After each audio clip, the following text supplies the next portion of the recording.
بسم اللہ الرحمن الرحیم۔ السلام علیکم، آپ دیکھ رہے ہیں الف نیوز اور میں ہوں آپ کے ساتھ ماجد علی۔ شامل کرتے ہیں آج کی ون لائن ہیڈ لائنز۔ امریکہ کا تائیوان کو ہتھیار دینے کا اعلان، چین کی بڑی دھمکی۔ امریکہ نے چین کے ساتھ بڑھتی ہوئی کشیدگی کے تناظر میں تائیوان کا دفاع کرنے کے لیے اپنے عزم کا اعادہ کرتے ہوئے جمعے کے روز سے $1.1 ارب کا اسلحہ فراہم کرنے کا اعلان کیا ہے۔ چین نے اس کے خلاف جوابی اقدامات کی دھمکی دے دی۔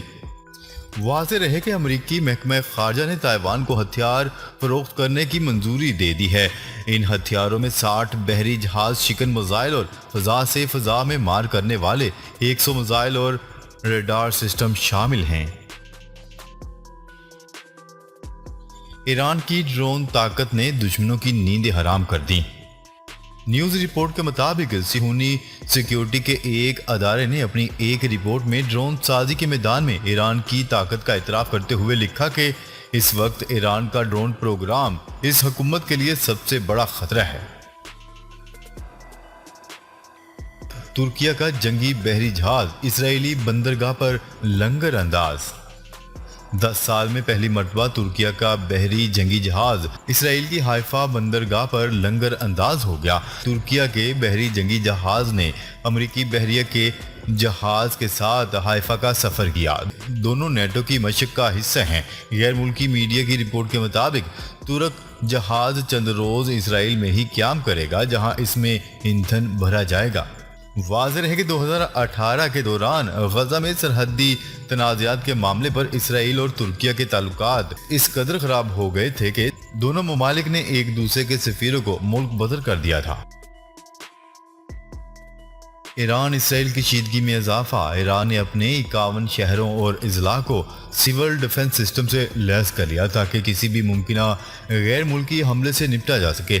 یہ بات ایک سینئر دفاعی عہدیدار نے اسرائیل اور امریکہ کے ساتھ ملک کے بڑھتے ہوئے تناؤ کے پیش نظر ہونے والے حالیہ اقدامات سے متعلق بات کرتے ہوئے ایرانی میڈیا کو بتائی۔ ایرانی نائب وزیر دفاع نے کہا ہے کہ سول ڈیفنس آلات ایران کی مسلح افواج کو ہمہ وقت کام کرنے والے سافٹ ویئر کے ذریعے ممکنہ خطرات کی نشاندہی اور مانیٹرنگ کرنے میں مدد دیں گے۔ سول ایویشن کا رجحان ریڈار کو 13 ستمبر تک بند رکھنے کا فیصلہ۔ CAA کے مطابق سیلاب تاحال ریڈار تنصیبات میں موجود ہے، جس کے باعث بند رکھنے کا فیصلہ کیا گیا۔ CAA نے بتایا ہے کہ رجحان ریڈار سے متعلق تمام ایئر لائنز کو آگاہ کر دیا گیا ہے۔ رجحان ریڈار 220 ناٹیکل میل تک CAA کو بھارت اور دیگر ایشیائی ممالک سے آنے والے طیاروں سے متعلق رہنمائی دیتا ہے۔ کراچی ایئر ڈیفنس اور Lahore air traffic control radar رجحان کے درمیان ایئر ٹریفک مشترکہ کنٹرول کریں گے۔ چین سے قربت پر تشویش۔ امریکی صدر نے پیسیفک ممالک کا اجلاس بلا لیا۔ امریکی صدر جو بائیڈن نے چین کے ساتھ سیکیورٹی معاہدہ کرنے والے بحر الکاہل جزیرے کے 12 ممالک کا اجلاس واشنگٹن میں طلب کر لیا۔ امریکی نشریاتی ادارے کی رپورٹ کے مطابق صدر جو بائیڈن نے 28 اور 29 ستمبر کو واشنگٹن میں ایک اجلاس کی میزبانی کریں گے، جس میں پیسیفک جزیرے کے ممالک کے سربراہان کو مدعو کیا گیا ہے۔ عراق کا موصل میں داعش کے مضبوط ٹھکانوں کو تباہ کرنے کا دعویٰ۔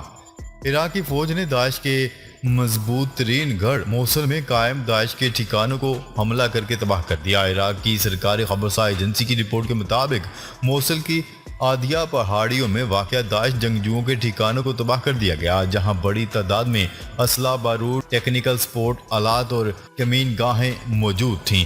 عراقی فوج کی جانب سے جاری بیان میں انٹیلیجنس بنیاد پر کی گئی اس کارروائی کو بڑی کامیابی کہا جا رہا ہے، تاہم ہلاکتوں سے متعلق تفصیلات نہیں بتائی گئیں۔ دریائے سندھ میں اونچلے درجے کا سیلاب، ہزاروں افراد پھنس گئے، سینکڑوں دیہات کا زمین سے رابطہ منقطع۔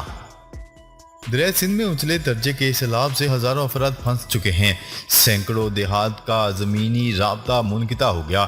خیرپور، ناتھن اور سیون ڈوب گئے ہیں۔ منچھر جھیل میں پانی کی سطح میں مسلسل اضافے کے سبب آبادیوں کو نقل مکانی کا الرٹ بھی جاری کر دیا گیا۔ جرمن ایئر لائن کے پائلٹوں کا تنخواہ میں اضافے کا مطالبہ، 800 سے زائد پروازیں منسوخ۔ جرمن ایئر لائن کے پائلٹوں نے تنخواہوں میں اضافے کے مطالبے پر ہڑتال کر دی، جس کے باعث 800 سے زائد پروازیں منسوخ ہو گئیں۔ غیر ملکی میڈیا کی رپورٹ کے مطابق پائلٹوں کی یونین کا مطالبہ ہے کہ 5000 پائلٹوں کی تنخواہوں میں 5% سے زیادہ کا اضافہ کیا جائے۔ یاد رہے کہ ایئر لائن انتظامیہ اور پائلٹ یونین کے درمیان مذاکرات ہو رہے تھے، جو ناکام ہونے کے بعد پائلٹوں نے طیارے اڑانے سے انکار کر دیا۔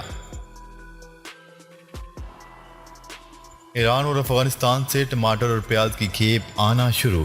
پڑوسی ملک ایران اور افغانستان سے پیاز کے 70 اور ٹماٹر سے 50 سے زائد ٹرالر کراچی کی سبزی منڈی میں پہنچ چکے ہیں، جس کے بعد ان کی تھوک قیمت میں نمایاں کمی ہو گئی۔ سبزی منڈی میں پیاز کی قیمت میں 100 روپے اور ٹماٹر کی قیمت میں 120 روپے فی کلو تک کی کمی ریکارڈ کی گئی ہے، جس کے بعد ہول سیل میں پیاز 50 روپے کلو اور ٹماٹر 100 سے 110 روپے فی کلو میں فروخت ہوا ہے۔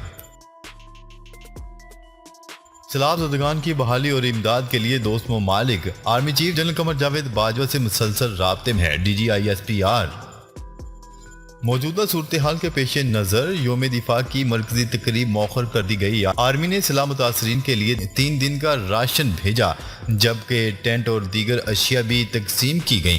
ملک بھر میں 284 کلیکشن پوائنٹ قائم کیے گئے ہیں، جن پر 2294 ٹن راشن جبکہ 311 ٹن سے زائد ضروریات زندگی کی بنیادی اشیاء اور 10,70,000 سے زائد ادویات پورے ملک کے لوگوں نے جمع کروائیں۔ سیلاب متاثرین کے شناختی کارڈز کی ایکسپائری ڈیٹ میں 6 ماہ تک توسیع کر دی گئی۔ نادرا نے سیلاب متاثرین کی سہولت کے لیے ایکسپائر ہونے والی شناختی کارڈ کو آئندہ 6 ماہ کے لیے قابل استعمال قرار دے دیا۔ رعایت کا اطلاق سیلاب سے متاثرہ علاقوں میں ہوگا۔ ایشیا کپ سپر 4 کی لائن اپ مکمل، پاک بھارت ٹاکرا آج ہوگا۔ ایشیا کرکٹ کپ میں پاکستان اور بھارت میں ایک بار پھر جوڑ پڑے گا۔ روایتی حریف سپر 4 مرحلے میں 4 ستمبر کو آمنے سامنے ہوں گے۔ ایشیا کپ ٹی20 ٹورنامنٹ میں سپر 4 مرحلے کا آغاز کل سے ہو چکا ہے۔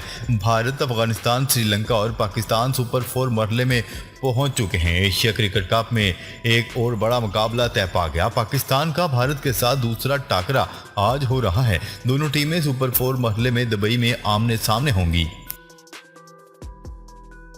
سیلاب بڑا چیلنج ہے، مل کر مشکل سے نپٹیں گے، عمران خان نے اہم اعلان کر دیا۔ Pakistan Tehreek Insaf P T I کے چیئرمین عمران خان نے کہا ہے کہ سیلاب متاثرین کو مزید امداد کے معاملے پر بات کروں گا۔ سیلاب بڑا چیلنج ہے، مل کر مشکل سے نپٹیں گے۔ Chairman P T I Imran Khan نے رجحان میں سیلاب زدہ علاقوں کے دورے کے موقع پر میڈیا سے گفتگو میں کہا ہے کہ سیلاب سے ملک بھر میں تباہی ہوئی ہے، تاہم سیلاب سے کتنا نقصان ہوا یہ ڈیٹا اکٹھا کرنا ہوگا۔ ان کا مزید کہنا تھا کہ پی ڈی ایم اے کو نقصانات کا ڈیٹا اکٹھا کرنا چاہیے۔ ہزاروں ایکڑ زمین اس وقت پانی میں ڈوبی ہوئی ہے اور سیلاب متاثرین کو مزید امداد کے معاملے پر بات کروں گا۔ سابق امریکی صدر ڈونلڈ ٹرمپ کے گھر پر چھاپے کے دوران کون سی دستاویزات ملی، تفصیلات سامنے آ گئیں۔ فلوریڈا کی عدالت نے سابق امریکی صدر ڈونلڈ ٹرمپ کے گھر پر چھاپے کے دوران برآمد کی گئی چیزوں کی تفصیلات جاری کر دیں۔ تفصیلات کے مطابق ڈونلڈ ٹرمپ کے گھر سے ٹائپ سیکرٹ خالی خفیہ فولڈرز اور کئی دیگر دستاویزات برآمد کی گئی ہیں۔ ڈونلڈ ٹرمپ نے 11,000 سرکاری دستاویزات اپنے پاس رکھی ہوئی تھیں۔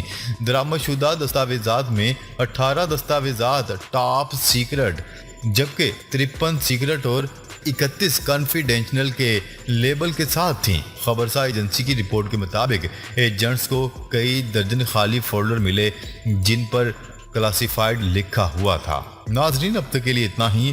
مزید خبریں لے کر بہت جلد آپ کی خدمت میں حاضر ہوں گے۔ تب تک کے لیے اپنا خیال رکھیے گا۔ اللہ نگہبان۔